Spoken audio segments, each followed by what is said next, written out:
anybody who doesn't know the wonderful Chris Look, he's our chef extraordinaire at the Edgartown Library and lots of other places in this world.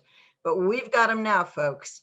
And I just want to welcome everybody and just say that this is the last program of the series. It's just hiatus, though, just a hiatus. And Chris will drop a few wonderful hints about what's to come. So take it away, Chris. Sweet. Thank you so much, Virginia. Welcome, guys, to the program. If you were not aware, today we're going to be cooking a nice little classic sort of springtime dish. We're going to do some pan-seared shiitakes with some local asparagus. And then we're going to put on top of that a poached egg and some hollandaise. And just to sort of go along with it, a little bit of carbs, we're going to do some nice, just like really basic, simple roasted rosemary potatoes. Those are going to go great with the hollandaise as well. Nice sort of like sop up trick. And just like, again, you know, it's one of the last things that's sort of left over from the winter with two of like the freshest things that are sort of just popping up. Got some really, really, really beautiful MVM shiitakes here that I'm using. You can use absolutely any mushroom you want, but these have a really nice woody flavor that I think is just going to go absolutely perfect. And then some beautiful morning glory asparagus. Again, use whatever you can find. Local stuff is just almost always going to be better than pretty much anything else, just because it hasn't gone very far and it's got a lot of the same pollens, and it's just got more oomph, you know, more flavor. Great. So first things first, we're going to go over my favorite part of cooking, which is mise en place. And so as always, I'm going to take you on a little tour of my work area here. I got everything I need to cook. I got my pans that I'm going to be using. I got my butter there in a pan. Got all my ingredients set up right in front of me so that when the time comes to use them for the dish, I don't have to leave. I can just take them, pick them up, put them where they need to go, start cutting them, whatever needs to happen. It's going to save me a lot of time. It's going to save me a lot of effort, and it's going to let me cook this dish a lot faster than it would normally take if I was running around getting things out of the fridge, you know, throughout the whole experience. So mise en place, that means everything in its place. And as you saw, everything truly is in its place. So let's hope I didn't actually forget anything, because that's happened in the past. But hey, what are you going to do? All right. So first thing you may have noticed when I showed the sort of workspace, and we're going to go ahead and just bring you guys back down to that workspace as we get started here, is that I already have my water on the stove for poaching. I brought that to a boil earlier, and I'm just trying to keep it warm right now so that when the time comes to poach, I'm not waiting. I want to basically be able to put that at the temperature that I want it. I also have a very broken stove, and so this burner only goes one temperature, and that's very, very high. And so I'm going to actually have to switch that over to my other burner. Another reason why I want to keep it hot. If you have two burners, you could almost keep this on a simmer the whole time. And that's going to save you a lot of effort as well.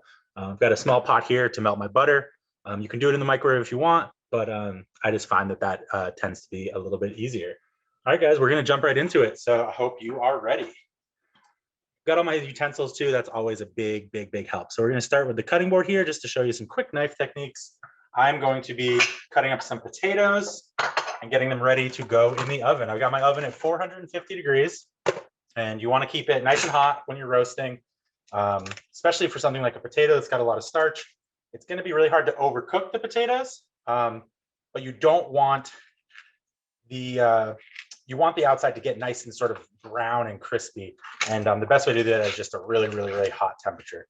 The outside will get brown and crispy. It'll trap the moisture inside, and then the inside will almost be like a nice little like mashed potato kind of experience. So let's just try and make ourselves some space here, nice little bowl, and we're just going to go to town on these potatoes. I did not plan this very well. So the way I like to cut the potatoes, and you can do it pretty much however you want, but I like wedges. How are we looking?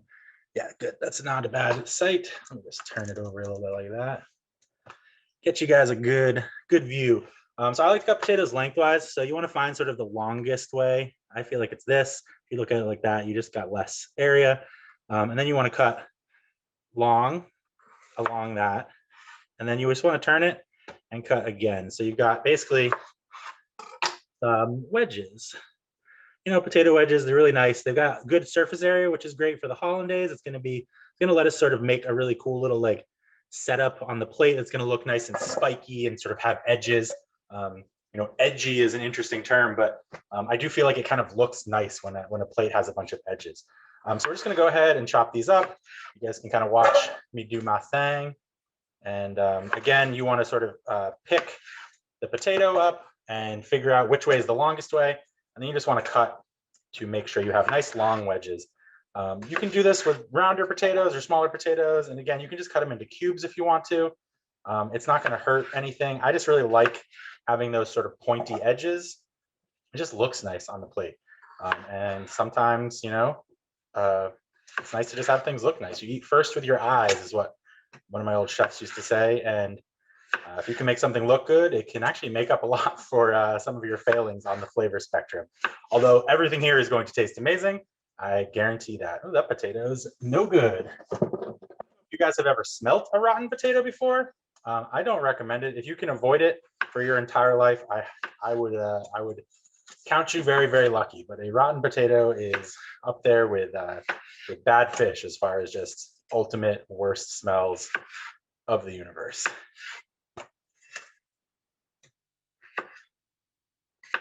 Chop, chop, chop. All right, a couple of these are just kind of too small. I eat potatoes for all sorts of different things, so I'll just save those and throw them in my next mashed potato, or maybe just for breakfast potatoes. But for this, I don't want to have pieces that are too small because then they'll cook faster. They might get mushy and just make the whole thing a mess. So I really want to try and keep all my potato wedges similar in size. They don't have to be perfect, but some of these potatoes are definitely very small. And these are just a really cool sort of mixed bag of potatoes you can get at the grocery store. They're actually on sale this week, which I was very, very happy about. So that's always nice. And it's not like the blue potatoes really taste any different. In fact, the best tasting potatoes in this are probably the good old fashioned regular, what are these?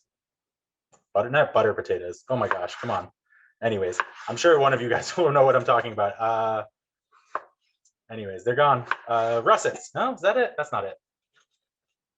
Brain fart. Anyways, they are beautiful. They're golden. They always have like a nice sort of buttery, creamy texture. Not golden delicious. Oh my God, brain. Anyways, they are fabulous for things like mashed potatoes specifically, but they also roast up really well, and they tend to have a really extra creamy center, which is kind of what we're going for with this sort of technique, is to have our edges, our cut edges like that, where all the starch is going to be bleeding out. That's going to dry up and make a really nice sort of brown edge, and then that's going to trap all the starches and moisture inside, which is going to steam then and make a really, really beautiful, almost sort of mashed potato inside. That's what we're going for. We'll see how my oven does. I am cooking with electric, so it's not always going to be the same as the glorious kitchen. Beautiful. Okay, cool. So we've got our potatoes in our bowl. I'm going to put those over there for now. And then we're just going to season them with some herbs. I grabbed some rosemary just because that was what was available and looked really nice. And I like rosemary a lot, and especially with the hollandaise, which is kind of a like a flavor sucker. It's got a lot of fat. It's got salt and sugar, or salt and vinegar and lemon juice, and so it's got a lot of acid and fat, and it tastes good. Don't get me wrong, but it's like sort of a one flavor sort of experience. It's got that hollandaise flavor.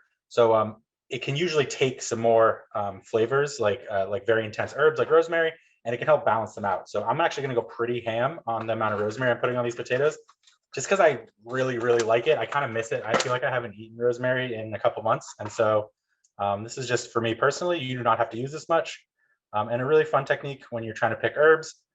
Is you want to find a nice long piece like this, and these are kind of hard because they've been bent, and you want to find the top, and you want to pinch it really, really gentle, and you just want to do a nice little sort of, oopsie, it broke, oh well. You want to do a nice little sort of pinch and pull, and if you're lucky, all of the little leaves will just come right off. This is very similar to the technique that I like to use for taking the leaves off of kale stems, or pretty much anything that's got independent leaves like this. It usually works pretty well for thyme. Cilantro, if you've got the good leaves. Sometimes cilantro leaves don't really work out that way. But again, these ones are a little bit harder because they have been bent at the tip just because of the container we bought them in. But if you're really gentle with your other hand, you can usually get most of them off in one go, and just go back and get anything you missed. And again, I'm using way, way, way, way, way too much rosemary for the average person. Rosemary is a really, really intense herb. A lot of flavor packed in that. But I'm craving rosemary right now, so I'm going for it. I'm doing what my body's telling me to do, which is to eat these 2 tablespoons of rosemary like a crazy person.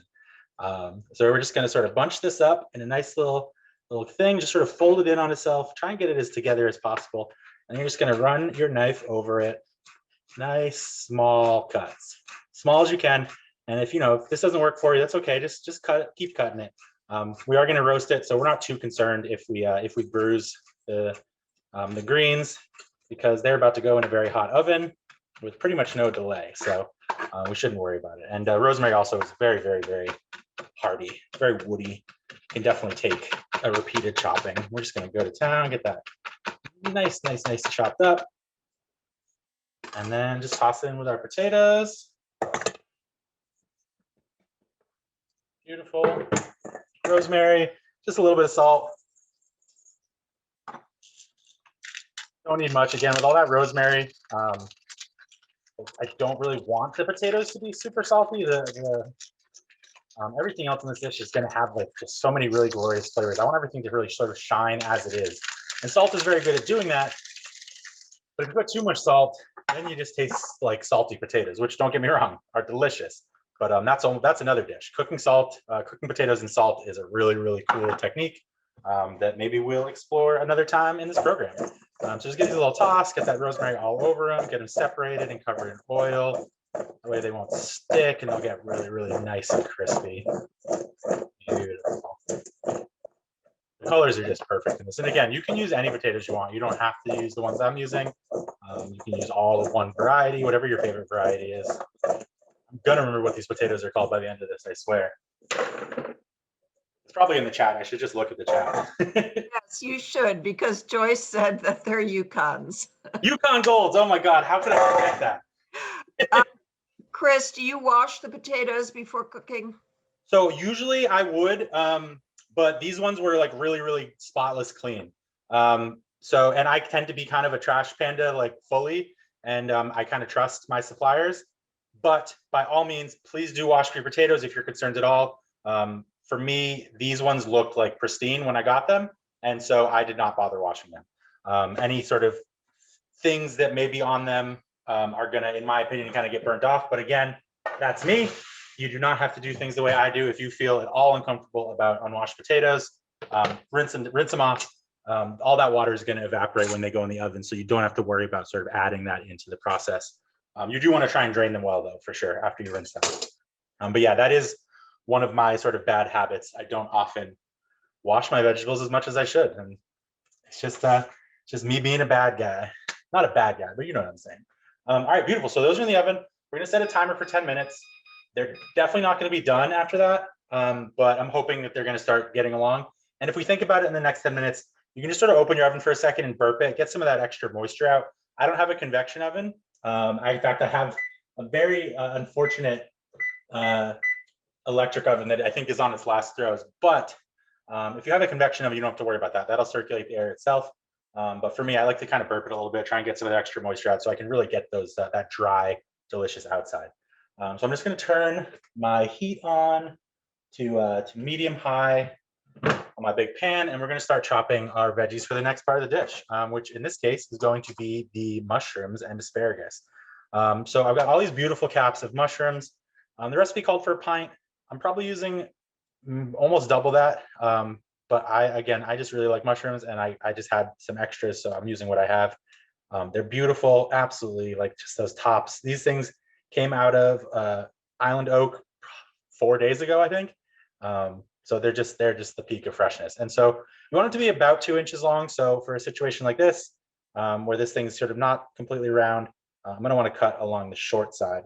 And that way I'll have nice pieces to eat. You want something that's like big, definitely sort of like a mouth full that you can get some nice texture on, decent thickness, because they will shrink a bit.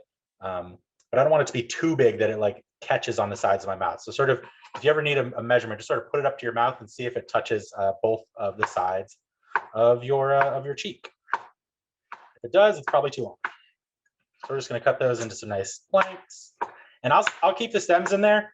Some people don't like shiitake stems. I don't mind the fact that they're chewy.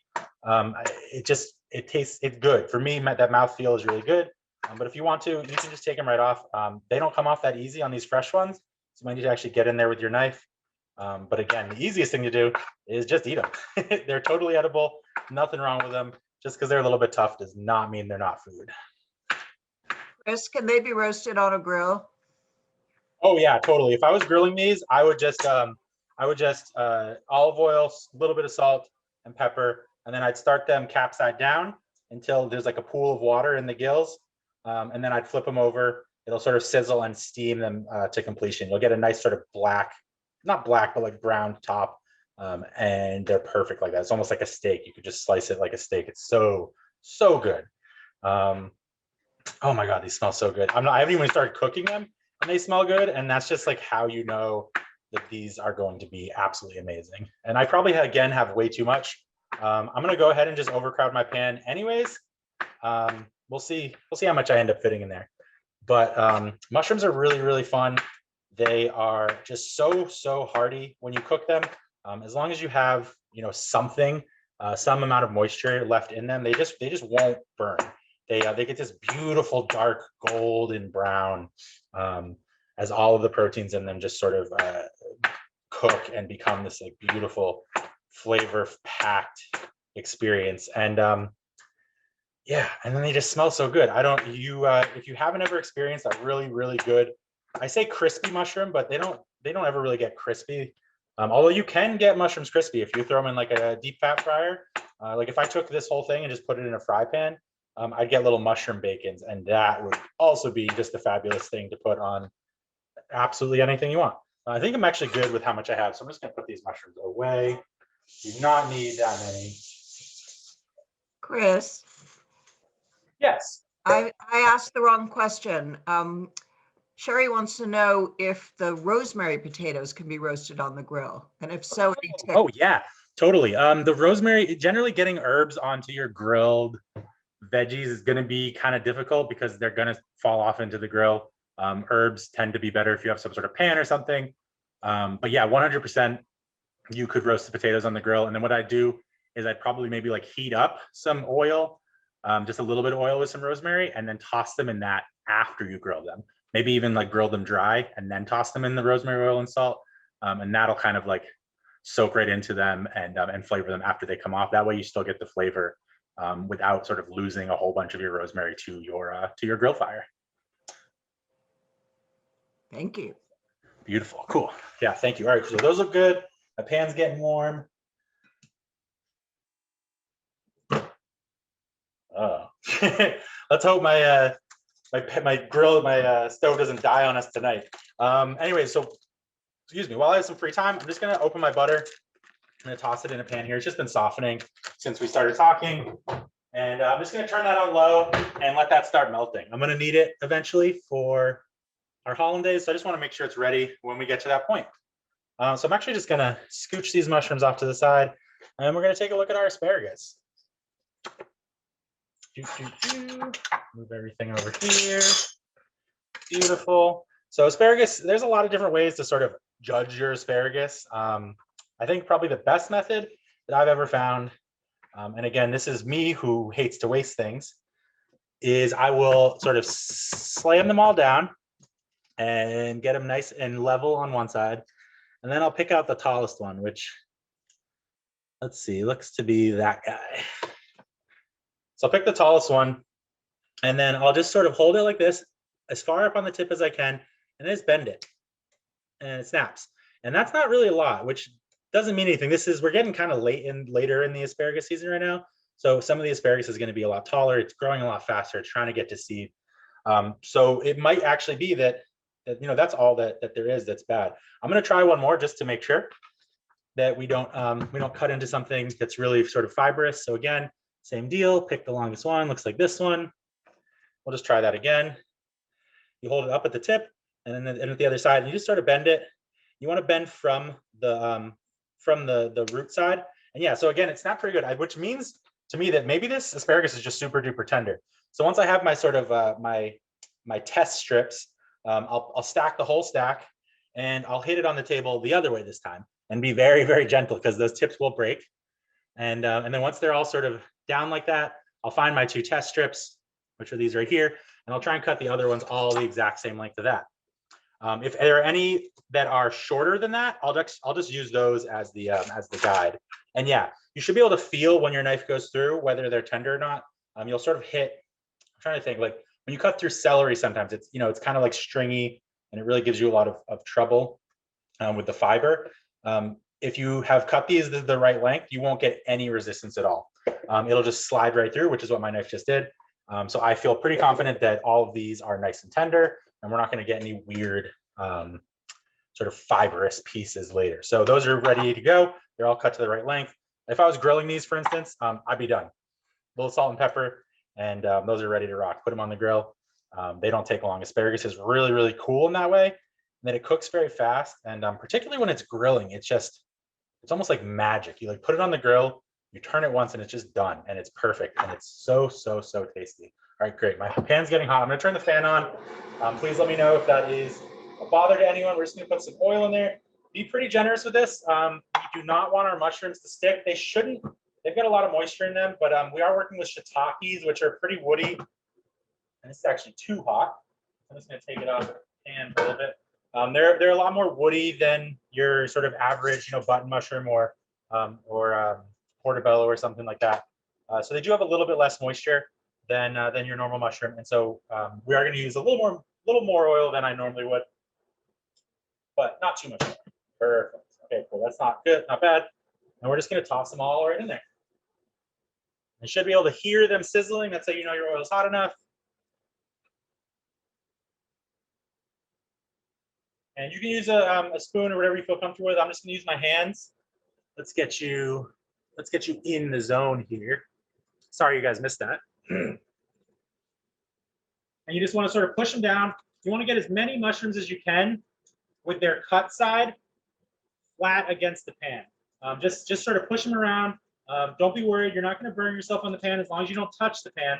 Just touch the mushrooms. They should protect you. And just sort of push them down. Try and get as much contact with the pan as possible. And oh man, the smell is so good. I love the smell of cooking shiitake mushrooms. It's just, I don't know, I don't have any like weird desire to eat wood, but when I smell shiitakes, something in my brain is like, you should eat some wood, man. And at this point, you're going to want to put some salt on your mushrooms. That's going to help them release their moisture, which is going to help protect them while they brown. So just put a little bit of salt on there. I'm actually going to put some pepper on there too. I really like pepper with hollandaise, so you're going to see me put pepper in pretty much every aspect of this dish, including the hollandaise itself. Don't tell my past chef; he will kill me for that. And I just really love it. That fatty flavor with that sort of acidic black pepper it just does it for me. So get those nice on your pan. Perfect. So that's 10 minutes already up. That's awesome. So let's check our potatoes and see what we're looking with. They're really just going to need a stir. They should be smelling amazing, like rosemary. Starting to make some nice noise. Whoops. We don't have any browning or anything on them yet. They're really just starting to come to temperature and start to cook. So you really just want to sort of stir them around, make sure nothing's sticking. Toss them right back in the oven. And then for me,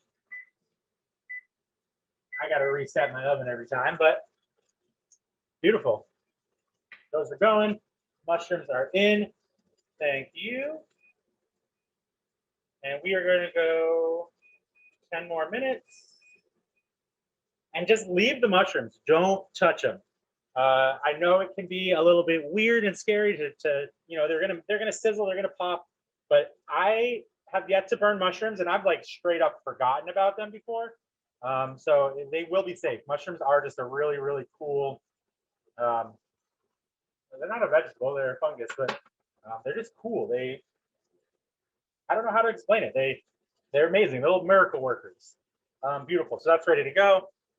So while that's going, we're going to just cut up our asparagus. So yeah, perfect. You can see that. And we're going to try and do it on a bias. And so for me, I'll usually just do like a couple pieces at a time.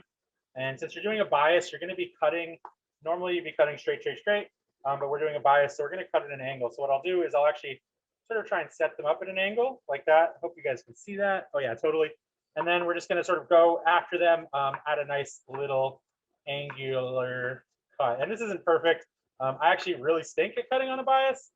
You can ask any of my past chefs and they will confirm that my knife skills are lacking, but my creativity is where it counts.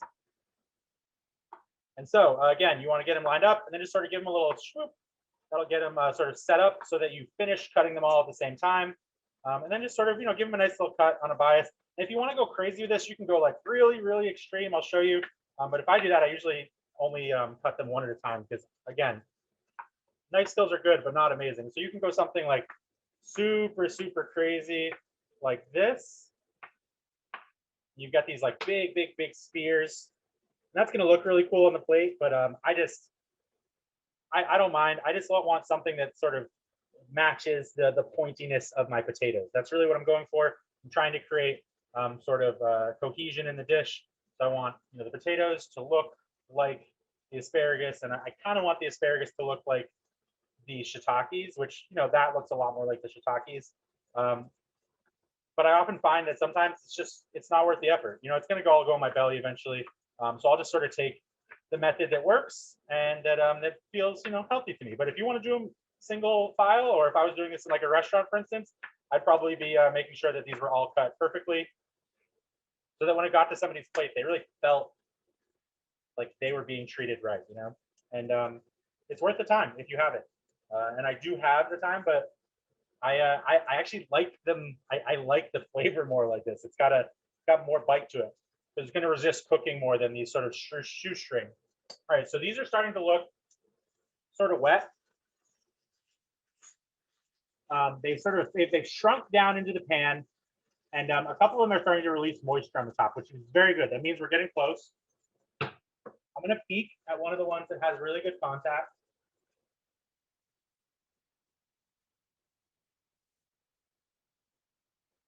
So it's starting to get brown. Ow, hot. Starting to get brown, but it's not quite as brown as I want it to be. So I'm gonna keep them going. We're just gonna come along and just push them down again. Make sure they all still have good contact. Actually gonna turn the heat up just a bit. Perfect, and we're just gonna let them go. They are getting close though to what I would consider done. So I'm actually gonna add my garlic at this point. So you wanna take about a tablespoon. And just sort of, again, I love garlic, so I'm going to put way, way more than I should. But you want to take about a tablespoon, and you just want to sort of sprinkle it over the top of the mushrooms. So the mushrooms will sort of protect the garlic from the pan. That moisture that's coming out from the top of the mushrooms will start to mix with the mushrooms or with the garlic, start to infuse it with that flavor. And the smell in here right now is absolutely insane. If you're cooking along, you know what I'm talking about. Oh, yeah, that's going to be good. It just smells like spring. It's woody. There's garlic. Garlic scapes are going to be coming along soon. Absolutely amazing piece of culinary food. I get just an absolutely amazing piece of food. If you've never had garlic scapes before, I highly suggest finding them at either one of your local farms or if you can at the grocery store. If you grow garlic yourself, you know exactly what I'm talking about. You probably had a lot of scapes. Oh my God, they're so good. It's a little green part. It's actually the flower of the garlic plant. And when you're growing garlic, you want all of the energy to go into the bulb so that you get really beautiful, delicious garlic bulbs or cloves. And one of the best ways to do that is to remove the flower from the plant. If you take the flower off the plant freaks out because it's one way of propagating. So it puts its energy back into the bulb to make sure it survives until the next year. So you actually pick the garlic scape as part of the process of growing the garlic, and then you can also eat it. You can pickle it. You can make pesto. I just like them grilled. They like pop. They smell amazing, and they taste just like garlic, except kind of they got like a nice little like green flavor to them, which is just like it's just a bonus, honestly. All right, great. I think these mushrooms are ready, so I'm just gonna stir them, and we're gonna take a look. Oh yeah, perfect. And again, you're gonna know that they're done because they're gonna have the side that was in contact to the pan is going to have this really beautiful dark color. Once I get these stirred, I'm gonna grab one out so you guys can sort of look at it and know what you're looking for. And oh my God, the smell is so good. We are going to turn this down now because we're going to be putting our asparagus in there. Yeah, just to sort of give you an idea of what you're looking for on the brown color. Hopefully you guys can sort of see that. It's totally changed. And if you want to sort of see another side, you can flip it over and it kind of gives you like that lighter shiitake color. But that dark brown golden color is really what you're going for. It completely changes the way they taste. Awesome. So we're just gonna let this go. But not too much longer actually. After that stir, they're still steaming. They still have a good amount of moisture in them. So we're actually just gonna put our asparagus, or I just turned it down. So I'm actually gonna turn it back up. Yeah, that's good, perfect. So I'm gonna turn it back up. Should have kept it at that heat. And I'm just gonna sprinkle my asparagus over the top. A lot like I did with the garlic. The mushrooms are gonna protect the asparagus from the direct heat, but that steam that's coming off is gonna start to cook the asparagus. And then once the time comes to mix this all together, they're gonna be almost entirely done, and they're really just gonna be getting mixed together so that they can share that flavor with the asparagus, or with the mushrooms. Oh man, the asparagus is so good. I'm just eating it raw right now. Okay, cool. And again, you've added another thing to the dish, so just re-season again. A little bit of salt, a lot of pepper.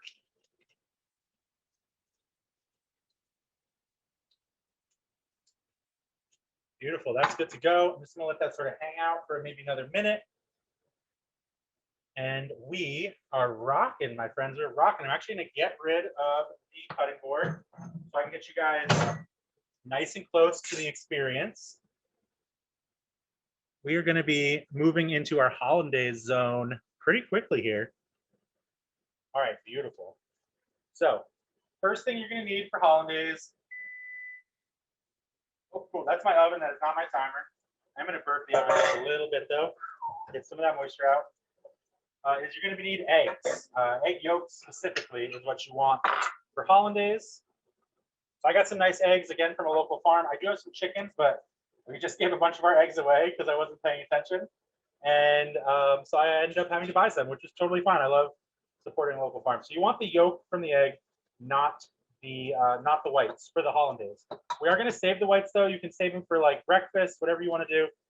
And so what you want to do is you want to crack the egg on a flat surface. It's going to get you a nice little sort of Death Star thing. You're just going to put your fingers right into that hole. You're going to try and pull apart nice and gentle. What you're going for here, these are tough eggs. I like it. What you're going for here is you want two shells. One has all of the egg insides, and then the other is empty. What you're going to do is you're just going to pass the yolk between the shells, trying to let the pieces of the white sort of fall away. And you can do this in your hand if you want. A lot of people like to do that. They just crack the egg right into their hand. I'll actually show you that on the last one. And you're going to put the yolk into your bowl. So again, recipe called for 4. I'm actually going to make some extra hollandaise, so I have it for tomorrow morning. So I'm going to go ahead and do 6 eggs here. But oh yeah, baby. Yeah, you just want the yolk. So just crack it on a nice flat surface, get you a good sort of hole, and then just separate it until you've got just the yolk, and then put the yolk in there. Show this a bunch of times. Ooh, see, I messed this one up. I don't have much to hold on to, but that's just enough to hold on to that yolk. It's actually kind of better because then all I have is the yolk. That's 3.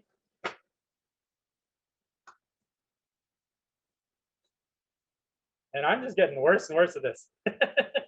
Again, just enough to hold that yolk on. I'm almost just holding it in my hand at this point.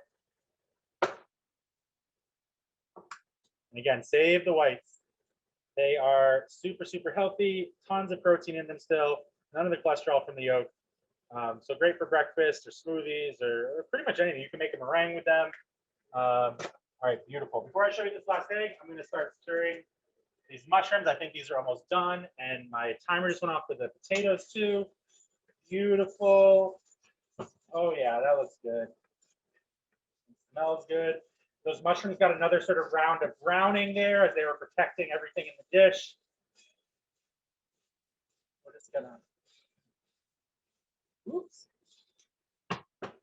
stir those up, and I am now going to turn this off. Actually, I think, yeah, asparagus is warmed through, and again, because I'm cooking on electric, that residual heat from the element is going to finish cooking these completely. Asparagus does not need a lot of heat at all to finish cooking. Let's try one of the mushrooms too, just while we're here. Oh, so good. All right. Okay, so let's let me show you the hand method. You're just gonna crack the egg right in your hand. I know it feels weird. And if you keep your fingers, oh, of course I did it in the wrong bowl. Woo, that's cool. We're just gonna get our hands in there. We're gonna take that white right out. This is what happens when you make mistakes. You gotta get in there and fix it. Whites are really cool. They're pretty solid actually, as long as you don't break them. Much like the yolk, you can actually just take the whole thing out. I literally just put my hands in there and just made a little scoop, and I pulled the entire white right back out of there. So don't make my mistake. Don't crack your whites into your yolk bowl. But yeah, what you want to do when you're cracking the egg into your hand is you want to have just little tiny holes in your fingers, just like that. But the tips want to be together.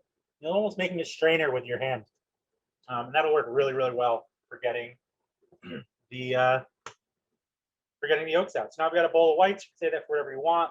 I probably poach them later tonight, just to go along with what we've got going on here. I like poached egg whites just as much as I like poached eggs. One of the cool parts about poached eggs is having that sort of that beautiful yolky center, but I never really mind. So I'm actually gonna sort of hit this just to sort of bring it all together. I'm gonna hit this. Where'd my bowl go? Oh, there it is. I'm gonna hit this this with a little bit of ghee. I just found this in my cupboard and I don't know why I haven't been using it. It's full. I'm so excited. So I'm just gonna do about like a teaspoon of ghee. I know this isn't in the recipe, but I just found it. I'm very excited about it. I'm just gonna put about a teaspoon of ghee in with the asparagus and the mushrooms. Now that it's done cooking, that's gonna melt and it's almost gonna act like a sauce for that. I know we have hollandaise coming, which is gonna have so much butter in it anyways. But I just really wanted to put ghee in there. Ghee is really good. It's a clarified butter, so it doesn't have, oh my God, it's so good. It doesn't have any of the milk fat and stuff that you would get in normal butter. It's pretty much just all of the best delicious. It's almost like butter oil kind of, I guess would be a decent way of describing it. And that's just gonna give a really nice sheen to these. And when we go to plate it, they're just gonna look better because of it.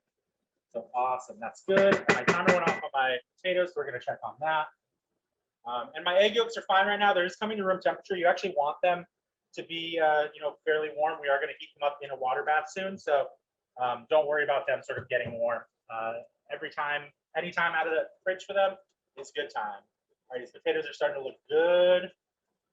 Getting a little bit of crispiness on one of the sides. Ooh, it's hot. So just make sure you stir them. Try and get different sides facing down so you get more and more crispy sides.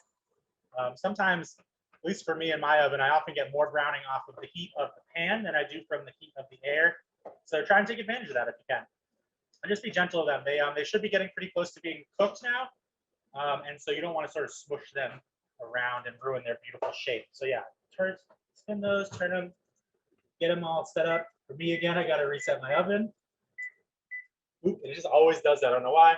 And then we're going to redo our timer. I'm just going to go 7 minutes this time. I think that they should be done when that happens. I think we might be getting pretty close to being done also when that happens. Awesome. All right, so these are done. I'm going to take them off the heat. Everything is perfect. It looks perfect. It smells perfect. Got some nice asparagus and mushrooms, beautiful colors. Absolutely. You can put a little red pepper flake in there if you wanted to. That nice red is actually a really good sort of mix. Put that aside. We're going to switch our water over here so I can actually control its temperature. Come on. Oh, a little too much motion there. And yeah, you are going to be using a shallow pan for this, so be very careful. Water in shallow pans can be very dangerous. It looks like we're okay. All right, beautiful. So, egg yolks. I'm going to use my 2 acids. You can use just lemon juice if you want. I personally am in love with vinegar, so I like to put a little bit of vinegar in there as well. Don't think I need that anymore. So I like to put a little vinegar in there as well, but that is totally up to you. Do whatever makes you comfy. So first thing you want to do is you want to break. Just make sure we got a good view of this because this is important. Perfect. You want to break all your yolks. You just want to get them all combined and homogenized. And so tilt your bowl like this. That'll help make a pool on the bottom that's nice and deep that you can get your whisk into. If you have your bowl straight and you're trying to whisk, you're just not going to get as much air into it as if you have a nice deep pool. With a deep pool, you can sort of do like a sort of dive deep and pull to the surface motion, and that's gonna break less air bubbles out of the mixture every time you go in. and it's going to incorporate more into the mixture every time you come up. So again, try and tilt your bowl like that if you can. It's just going to help a lot. And you're trying to incorporate a lot of air into the yolks right now so that they get nice and big before we even heat them up. We want to double their volume before we can heat them up. I'm going to go ahead and put some acid in here right now. Chris, can you use cider vinegar? Oh yeah, definitely. You could use absolutely any vinegar you want. Pretty much any acid you want. You could use lime juice if, like, let's say you're doing something sort of more like southeastern or whatever, or southwestern, or like, you know, something with like like if you were putting cumin in here, or a smoked paprika, which are two of my absolute favorite things to cook with. Yeah, you could totally just use like lime juice instead, and make an entirely different experience. You could use rice wine vinegar again if you were, again, with the shiitakes, you're getting into sort of more Asian cuisine. So like you could totally use rice wine vinegar as well, and just whatever you want. So I'm doing 2 teaspoons of lemon juice and 1 teaspoon of white vinegar. I find that gives me a nice acid bite without sort of eliminating that beautiful citrus flavor. And that gets us 3 teaspoons, gets us the tablespoon that we were looking for. All right, cool. So we're just going to go whisk this. I just have my heat on sort of high right now. I'm just going to try and bring this right up to a boil. You're looking for the Brownian motion, which is essentially that sort of like squiggly, swirly motion in the water that happens before it starts to boil. Again, whisk, whisk, whisk, whisk, whisk. You're just trying to get air into this. It's going to help when you eventually put the butter in to sort of hold it all together and stop it from breaking. If you have just like really, really thick egg yolks, and you put hot butter in there, you're going to end up with scrambled egg yolks. But when you whisk it like this, the air that's in there acts as almost like a cushion against the heat and the fat, and it helps to create a nice little nest where all of that fat can go, and you can get really, really, really delicious sauce. So this is getting there, almost about twice as much. I mean, just use your own judgment. It's going to get foamy at the edges. You don't want to make an egg yolk meringue, so you don't want to go too hard. And if you get tired, just take a break. It's okay. You're not going to hurt yourself. If you're doing it right, that air is going to stay in there pretty well because there's a lot of fat in there that just sort of capture it. So take a little break, stretch out your wrists, have a little drink of beer if you're drinking some beers, whatever you're doing tonight, and then get back at it. And I like small motions for this.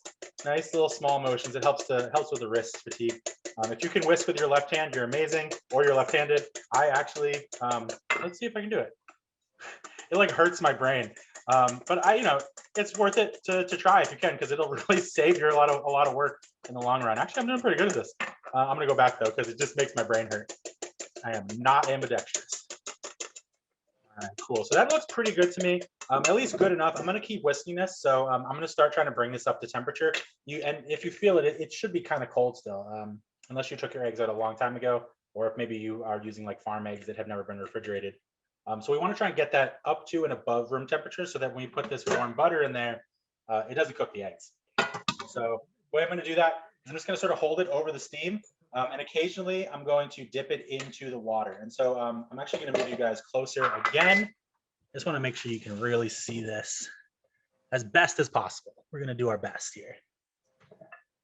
All right, so I'm actually going to dip it into the water occasionally. And you should be able to sort of feel the water resistance as you do that. But you don't want to leave it in there too long, because classically this is done over a double boiler where you have pressure and steam that's used to heat up this is starting to boil. Good. Turn it down.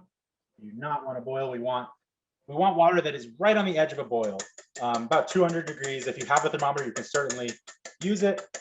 You want it right on the edge of a boil, just basically ready to go. It's almost like tea water. It kind of reminds me of like if you're doing like an herbal tea, you don't want like boiling water. It's going to scald or scorch the leaves and the flowers. So you want water that's hot enough to get the infusion out, but not so hot that it's going to sort of ruin your day. And I am doing this by myself, more as a challenge and to prove to you that it is possible. But if you have a friend that can help you, especially when we get to the butter part, ask them for help. So we're just going to dip that into the water, try and get this hot. Take it out so we don't cook it. Dip it back in. We're just going to keep doing this for a bit as this comes to temperature. And you should start to see it sort of get really liquidy. That's as the proteins, normally they get really tight as they cook, but because you are whisking this and doing it properly, you're starting to get a sauce as those proteins are sort of elongating and making a nice sort of thick sauce. instead of a really sort of chunky, just sounds good too, sort of chunky scramble, you know? And if you want to test the temperature, just take your pinky, put it in there. Perfect. That is above room temperature. It also tastes really good. You don't even need butter, just that's done. My timer went off, which is good timing. So I'm gonna check my potatoes. I do believe they're done. Let me just find a place to put them to cool. Thank you, timer. Oh yeah, beautiful. Perfect, perfect, perfect. So as you can see, we got a nice potato, nice crispy side on that side. This side didn't get so crispy, but the bottom did, which is nice. And we're just gonna try it. It's mushy inside. Not mushy, but it's soft inside. Super hot. Oh, so good. Okay. So I still got some bubbles in my water. So I'm gonna turn that down because I really don't want any bubbles. That's gonna, if I have bubbles in the water, they're gonna break up the egg. I don't want that. You want it to be hot, but you don't want it to be boiling. That way the egg's gonna be able to sit in that nice sort of warm jacuzzi and start to figure out its life and create a nice little berry that's gonna give us that perfect poached egg. All right, so this is nice and warm, ready to go. Beautiful. I'm just gonna hold it over here. My water is getting good, awesome.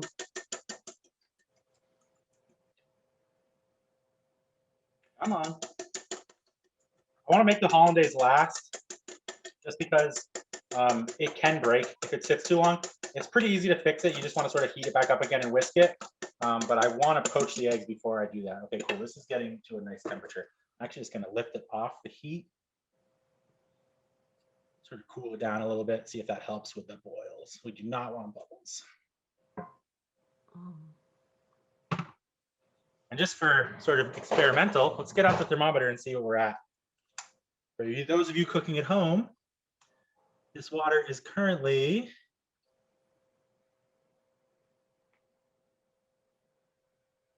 205 degrees Fahrenheit. So again, that's below boiling, but it's still plenty warm. I think 200 is probably your best because as I said, there still are a couple bubbles in this. But I think that'll be okay. Once we put our first egg in there, that temperature is going to drop pretty heavily. So we should be good to go. All right, let's make sure we got a good sight here. I'm going to show you the best as possible. So the key to a perfect poached egg is this. So ramekin has many other names. This is a little Pyrex one. This is going to save your life. It's going to make things really easy. This, very poor delivery method for getting into water. It splashes, you're going to burn yourself. It's horrible. This, fabulous. I can do this. You put it right in the water, all the way. It is beautiful. And that's what we're going to do. So first things first, crack your egg into your ramekin. Make sure you get it all in there. You don't want to miss anything. That's it. First thing. Second thing, really, really easy. You take this ramekin, and you're going to put the bottom right into the water, and you're just going to kind of swoop it in and just drop it nice and gently into a little pile of itself. Let me just show you what that looks like real quick. Hopefully you can see it. See that? I just swooped it into a little pile. It's not going to look like a poached egg at first, but that's okay. It's in that tea water. It's going to turn into a poached egg as we wait. And while we wait, we're going to go ahead and do that 3 more times. So we're going to do, let's do 2 batches of 3. Really just depends on the size of your pan. So again, I'll show you again. You want to put the bottom in first, and you want to tilt it and just pour the egg right into the pan, nice and safe. We'll do that 1 more time so y'all can see. Bottom in first, and then you just sort of tilt it into the pan, nice and safe. Perfect. So we got 3 in the pan. We're going to turn the heat back up again. Again, we're putting cold eggs into hot water, so that should lower the temperature. We don't want to go below 200 degrees too much, or else the eggs won't cook properly. And the way you can tell you've done it right is you can take your slotted spoon. I'm using this one. It's decent. There are definitely better ones. And you should be able to sort of cook in the water and just sort of give your little poached egg a little nudge. The first one we put in there, give it a little nudge. It looks beautiful. It's all whole. It's all together. There's definitely pieces of the white that are not connected. but it's okay. You know, that's just part of poaching eggs. You're never going to get the whole egg. It's impossible. Well, that's not true. You could do it, but we're not doing it here today. So beautiful. So while those are poaching, I am going to get myself a plate that I can place them on. And again, the ordering here, you know, if you want to poach your eggs last and have your hollandaise sort of on the side, that also is going to work. I personally, I'm realizing now that maybe that would have been the best way to do things, but I think these poached eggs are going to be fine. They tend to be, if you poach them well like this, they tend to have a lot of heat transference, and they kind of finish cooking as you put them on the plate. So we're just going to test them. You just want to kind of feel and see how tough the whites are. You shouldn't be able to see the yolk by the time they're done. You should be able to sort of move it around nice and easy without it jiggling too much. That's how you're going to know it is done. These are jiggling still a little bit in the mid side, so I think the whites are still cooking. So I'm going to give them a little more time. Just going to push them around and separate them.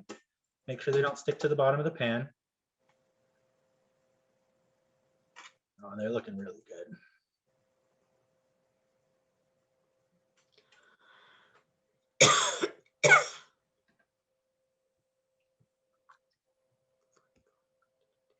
Almost. Get back in there. Again, I'm going to turn my heat up again. I think I might have dropped the temperature a little bit too much. Those bubbles might have just been sort of residual imperfections on my pan and not actual heat problems. Cool. We're looking very good, guys. Get another plate for plating.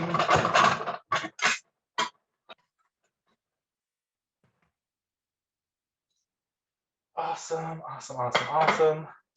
This is going to be so good.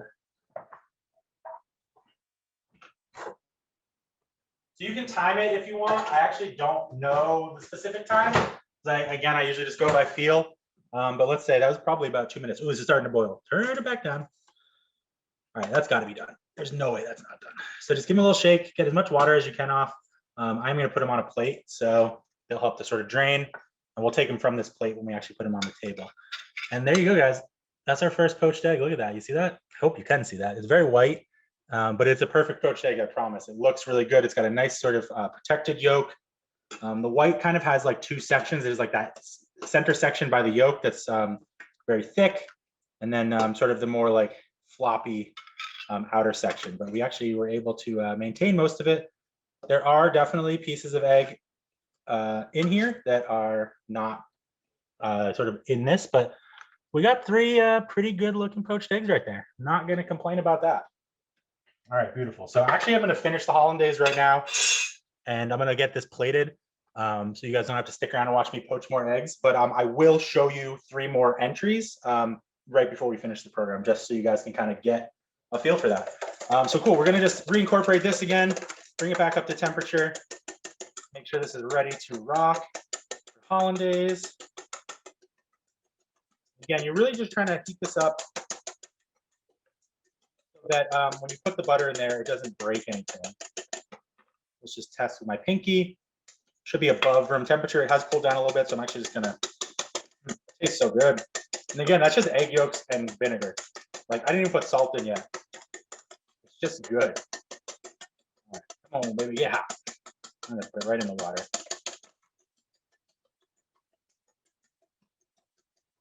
Oh yeah, and again, it'll start to sort of liquefy again as the temperature goes up, and get a lot more easy to work with.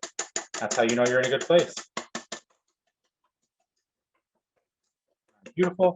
So here we go. I'm gonna just drizzle some butter in here, and I'm just gonna do it a little bit at a time. Again, I'm doing this solo, so do not do too much at a time if you're doing this solo, or else it will break. So just a little bit at the bottom, whisk, whisk, whisk over heat, get it all incorporated, get it all homogenized, get it all warmed up. Perfect, and then a little bit more. Again, I'm probably doing about 2 tablespoons each add, and I'll lower that as our fat content increases, because the more fat in there, the more chance it's going to break. And if you're not whisking all the time, that's when the breaking happens.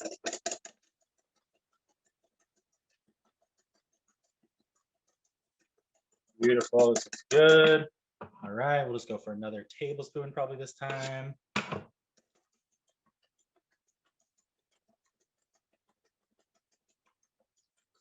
Right in the water there, get it nice and warm. Should have nice, lots of protection at this point from all the fat you put in there. So you can really get it in that water, get it nice and hot. Don't leave it in for too long though, it will cook. Perfect, a little bit more butter. We're getting into the butter fat now too, so or the milk fat. So that's again can be really dangerous as far as breaking it. Nice whisks, beautiful. Oh my God, it just looks so good. And we're gonna go for the rest. Hope I don't forget that.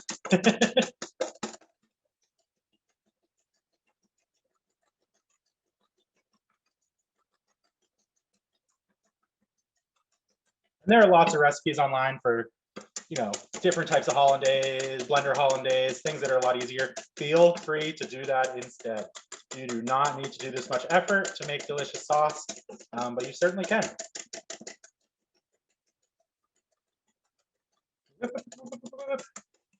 Beautiful. All right, I'll give that a little finger test. It's warm, it's delicious, nice butter. Just gonna hit it with a little bit of salt, finish that flavor off. Put some pepper in there. Like I said, I really like pepper with this dish, so I want to season that. You want to do this at the end when you're done.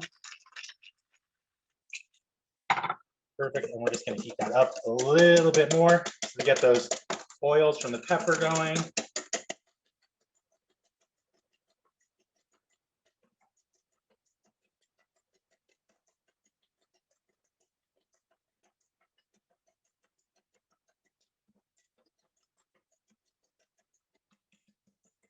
Perfect. All right, hollandaise is done. Take a look at that.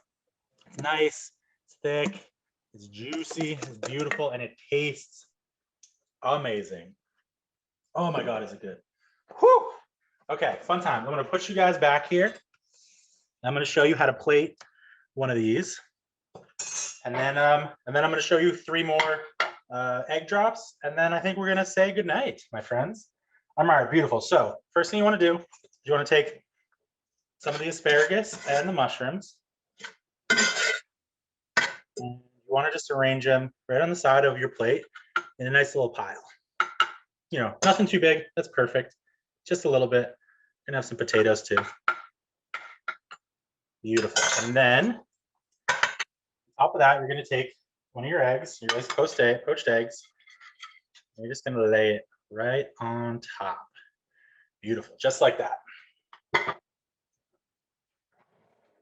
We're gonna take a little ladle here, and we're gonna go after this beautiful hollandaise that we made.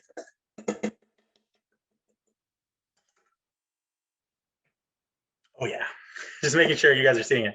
We're gonna take a nice ladle of this hollandaise. We're gonna go right over the top of that, and then we're gonna make a little pool over here. Cool, follow me. And then we're gonna take a nice little handful of potatoes, and we're just gonna we're gonna shake them up in our hands like that, and then what we're gonna try and do is we're gonna try and just like drop them in a little like wood stack almost. Make it dynamic, you know, just to look kind of fun.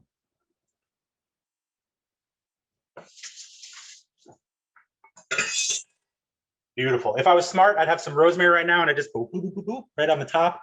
But that's pretty much it, guys. That's the dish. Super simple, super delicious, really hearty. Just an absolute pleasure to have in the springtime. Before we go, I'm going to show you 3 more drops just to make sure you got it. Because honestly, poaching eggs is one of the hardest things. And this is my so much favorite method that I have to make sure you guys see it again. So make sure your heat's right. Again, don't forget your little container. You're gonna crack an egg in there. You're gonna put the bottom in first, and then you're gonna tilt it. Bottom in first, and then just tilt it and just very gently drop it into the bottom of the pan. I'm just gonna keep doing it. Make sure, oops, I broke the yolk on that one, that's okay. It's still gonna poach out okay, you'd be surprised. So we're gonna put the bottom in, and then we're gonna tilt it in and just sort of drop the yolk right into the bottom of the pan. We're gonna get one more time. Repetition, just practice this. I mean, who doesn't want to just eat 20 poached eggs? I don't know. Nobody. All right, and then just sort of drop it right in there. Perfect. Chris, did you say that they had to be at room temperature, or did you mention that? Yeah, they do not have to be at room temperature at all. It's going to help. So you can see them. They're just in there. They're starting to sort of form up, and that's it, guys. Yeah, they do not have to be at room temperature at all. In fact, they might even be better if they're cold, because there's going to be a rapid sort of temperature change from cold to hot, which will sort of seal the outside potentially faster. I don't think it's going to matter. That's kind of why I love this method so much, is that it takes no preparation. You can take eggs right out of the fridge if you want, and it's gonna work. The trick is being very, very gentle with your eggs and having water that is not boiling. You want it just under boiling. 200 degrees really is like the ultimate perfect temperature for this. You know, I didn't put vinegar in the water. I didn't like swirl it or do any of that crazy stuff. I just had a really, really nice tool that made my job easier. That little ramekin is just perfect. So yeah, guys, that's it. That's poaching eggs. That That's was a beautiful great. asparagus and mushroom dish. That is hollandaise, easy style. There are definitely harder ways to make it, but you know I'm never going to do it that way. And I hope you guys really enjoy, and that you cook a lot of hollandaise and get nice and fat with me this summer. Chris, thank you so much. We have loved this series. We want more. Yeah. More. More. Well, Yep. we definitely will be doing some sort of grill experience this summer. I'm hoping to include the sort of similar to the Men Will Grill. If you guys haven't seen that before, go check it out on the YouTube. Definitely worthwhile, a lot of fun. Not sure what exactly we're going to do, but we are going to do something. So keep your minds and your eyes open, and definitely A short hiatus in June. Yeah, yeah, we won't be doing anything for the next month, but it's probably you'll see something in July for sure. But subscribe to the newsletter, and then you can't miss it. Definitely worthwhile. And check out our YouTube page, Edgartown Library. There's actually going to be a really fun summer reading program going up there. It's a totally different experience, but I'm doing something fun for the YA kids. So that'll be on the YouTube as well. And then check out Trash Panda EPL at .wordpress. I'm not really posting daily anymore, but I'll be putting this recipe up. And all my past recipes and things I cooked throughout the pandemic are up there. It's a lot of really cool things, cocktails, just good things to sort of get you going and have some fun with. I make a lot of gnocchi on there, a lot of really good sauces, and the cocktails specifically are just a nice thing to sort of have for posterity. So, Love you, honey. Good job. it is 6 o'clock, so I'd like to say this is officially my first 1 hour long program. I usually go at least half an hour over, so pat myself on the back. I'm proud about that one. Oh, With you, Chris. Don't worry. thank you so much. It's been wonderful. Thanks, everybody. Thanks you. for All sharing. right. Have a nice weekend. I hope to see you later at more programs, and I hope to see you much later in the actual library for whatever you happen to use us for. So, you know, keep your eyes out. The newsletter is really a great resource, so make sure you are subscribed to that. We will be keeping in contact as things change and the future goes forward. Thank you.